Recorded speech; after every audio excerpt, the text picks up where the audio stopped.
2014 से जो मोदी जी ने जो नफरत फैलाई है पूरे देश के अंदर, वो नफरत को मिटाने के लिए राहुल जी ने ये यात्रा की है। मैं भी अपने इलाके के अंदर जो भी नफरत हमारे एरिया में भी फैल रही है उसको हटाने के लिए मोहब्बत की दुकान खोल रहा हूँ। और जब से कांग्रेस का वक्त आएगा, यहाँ पर इंग्लिश मीडियम की स्कूल है बीएमसी की 10वीं तक हम करके दिखाएंगे। एक गोवंडी पिछड़ता जाने का रीजन एक ही है कि यहाँ पर शिक्षा का अभाव, मगर अभी तक प्रॉपर वैसे उसमें जो सुविधा चाहिए थी वो अभी तक चालू नहीं हुई है।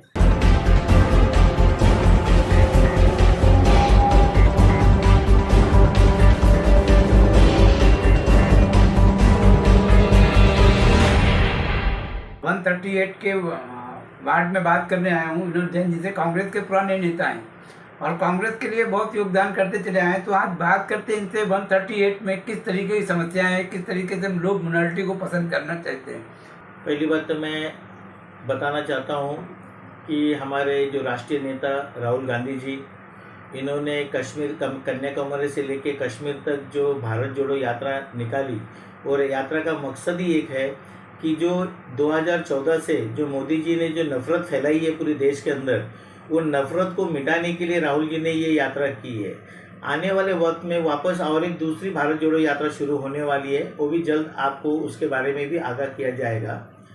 इसका मकसद एक ही है कि लोग जो आज नफरत के हिसाब से एक दूसरे की तरफ देखते, ये फैलाई जा रही है। मगर बाबा साहब अम्बेडकर जी ने जो संविधान दिया है, उस संविधान में एक ही लिखा हुआ है कि इंसानियत का धर्म लिखा हुआ है, और इंसानियत के हिसाब से पूरी ये चलती है। और जिस संविधान के अंदर जो दिया है, उस संविधान के ऊपर ये देश चल रहा है।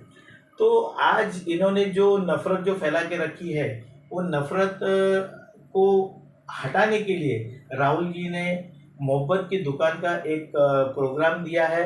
और मैं एक कांग्रेस का सिपाही होने के नाते मैं भी अपने इलाके के अंदर जो भी नफरत हमारे एरिया में भी फैल रही है उसको हटाने के लिए मोहब्बत की दुकान खोल रहा हूँ। अभी जैसे कि मैं मेरे मानकुट शिवाजी नगर विभाग की बात करूँ, तो आज यहाँ पर एजुकेशन जो चल रहा है, जो उसको बाकी मुंबई के इलाके से ताल्लुकात करूँगा, तो आज बाकी मुंबई के इलाके के अंदर बृहन मुंबई महानगर पालिका के अंदर तकरीबन 10वीं तक इंग्लिश मीडियम की स्कूलें हैं। मगर हमारा ये मानकुट शिवाजी नगर इलाका ऐसा है कि यहाँ बीएमसी की 8वीं उर्दू, हिंदी और मराठी के अलावा कोई यहाँ पर आगे की शिक्षा नहीं है। और आगे की शिक्षा ये 10वीं तक ना होने के कारण बच्चे लोग, बहुत से बच्चे लोग बीच में पढ़ाई छोड़ देते हैं, और बीच में पढ़ाई छोड़ने के कारण ये यहाँ पर जो ड्रग्स का जो यह है, जो नशे के आहारे में बहुत से बच्चे लोग जाते हैं। इसका रीज़न एक ही है कि यहाँ पर शिक्षा का अभाव है। इसके लिए हम लोग कांग्रेस के माध्यम से भी हम लोग यहाँ पर एक नारा दिया हुआ है, पढ़ेगा गोवंडी तो बढ़ेगा गोवंडी। और हम यहाँ पर गोवंडी के अंदर, मैं कांग्रेस पार्टी के माध्यम से बताना चाहता हूँ कि यहाँ पर भी वक्त कांग्रेस का आएगा, और जब से कांग्रेस का वक्त आएगा, यहाँ पर इंग्लिश मीडियम की स्कूल है बीएमसी की 10वीं तक हम करके दिखाएंगे। मतलब और भी यहाँ क्या समझते हैं लोगों में, किस तरीके से पिछड़ता जा रही है? मतलब यहाँ पे देखा जाए 15 साल से आमदार हैं, फिर भी ये गोवंडी पिछड़ता क्यों जा रहे हैं? एक गोवंडी पिछड़ता जाने का रीज़न एक ही है कि यहाँ पर शिक्षा का अभाव। जब तक आप प्रॉपर शिक्षा नहीं दोगे, तब तक लोगों को मालूमात नहीं पड़ेगी। और शिक्षा एक होने के बाद में हर बच्चा अपना अपना खुद का कैरियर सोचता है। जब शिक्षा ही नहीं रहेगी तो कैरियर कहाँ से बनाएंगे?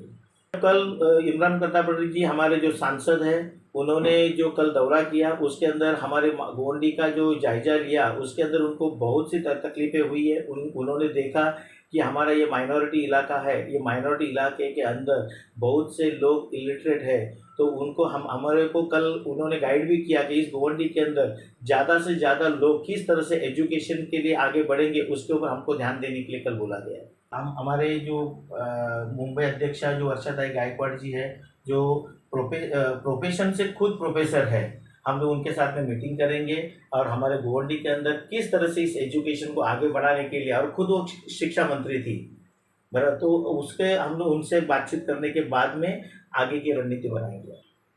गोवंडी के अंदर जैसे शिक्षा के बारे में जो बात किया, अभी मैं हेल्थ के बारे में बोलना चाहूँगा कि हमारा जो हॉस्पिटल स्पॉट जो बोलते हैं, हॉस्पिटल स्टॉप, जहाँ पर हमारे बीएमसी की पहले डिस्पेंसरी चलती थी और उसके अंदर जो हमारे यहाँ पर जो गर्भवती महिलाएं होती उनका भी वहाँ पर इलाज होता था, वो आज इमारत बन के 7 माले की इमारत बन गई है।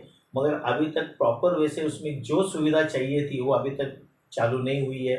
और रह गई बात, हमारे कांग्रेस पार्टी के माध्यम से हमने ऑलरेडी ओपीडी डिस्पेंसरी यहाँ पर चालू किया है। जब हमने देखा कि यहाँ पर लोगों को दवाइयों की तकलीफ हो रही है तो उस वक्त हमारे जो अध्यक्ष भाई जगताप जी थे, उनके आदेश के ऊपर हम लोग ने यहाँ पर गोंडी के अंदर ओपीडी भी चालू किया था, जिससे मैं तो ये नहीं बोल सकता हूँ कि मैं हज़ारों लाखों लोगों को ये कर सकूँ, जितने लोगों को हो सके उतने लोगों को हम लोग दवाएं मुहैया कराने का पूरी तरह से प्रयत्न किया गया है। पहली बात तो जो अस्पताल जो चालू किया है आनंद फानन में चालू किया गया है, उसके अंदर जो सीजेरियन वगैरह जो सेक्टर बनाए गए थे अभी तक चालू नहीं हुए हैं। एक नॉर्मल डिलीवरी का प्रावधान है, उसमें भी हर किसी पब्लिक को मतलब वो सुविधा मिल नहीं पा रही है। और दूसरी बात, जो यहाँ पर जो उनको जो फैसिलिटी देनी चाहिए वो प्रॉपर वैसे अभी तक फैसिलिटीज दी नहीं जा रही है। उसके वजह से लोगों में गलत मैसेज जा रहा है कि हॉस्पिटल 7 माले का हॉस्पिटल बनने के बावजूद यहाँ पर फैसिलिटी नहीं मिल रही, लोगों को प्रॉपर वे से अभी तक गाइड नहीं किया जा रहा है। आप जो बोले शताब्दी हॉस्पिटल में भी प्रॉपर सुविधा नहीं दी जा रही है। आज कोई इमरजेंसी केस आता है तो उसको भी सायन हॉस्पिटल में शिफ्ट किया जाता है, क्योंकि आज शताब्दी हॉस्पिटल हमारा जो इलाका जो गोंडी इलाका है ये घनी आबादी वाला इलाका है और इसके अंदर हेल्थ के बारे में बहुत समस्या है, क्योंकि डंपिंग ग्राउंड बाजू में है, यहाँ पर बहुत से इश्यूज़ है। और उसके वजह से आज जो शताब्दी हॉस्पिटल के अंदर जो सुविधा मिलनी चाहिए थी आज वो सुविधा शताब्दी हॉस्पिटल में भी नहीं मिल रही है। और रह गई बात हमारी ये हॉस्पिटल की, इसके अंदर भी प्रॉपर वैसे अभी तक पूरी सुविधा चालू नहीं की गई है। जैसे मैं आपको बताऊं, अभी ये स्कूल का इधर काम चालू किया है, अभी तक लोगों में यही है कि ये स्कूल में क्या होगा, क्योंकि जब हॉस्पिटल सही ढंग से नहीं चल रही है, ये कर रहे हैं, तो स्कूल ये बना के आगे की शिक्षा होगी कि नहीं होगी ये भी इसके ऊपर एक क्वेश्चन मार्क है। लेकिन जो बच्चे थे वो कहाँ गए, उनका क्या क्या हुआ? ये बच्चों को तो अभी उन्होंने इधर उधर स्कूलों में एडजस्ट किए होंगे, मगर आने वाले वक्त में सिर्फ 8वीं तक कक्षा के चल के कोई मतलब नहीं है। इसको 10वीं तक जब तक नहीं करेंगे तब तक गोंडी का उद्धार होने वाला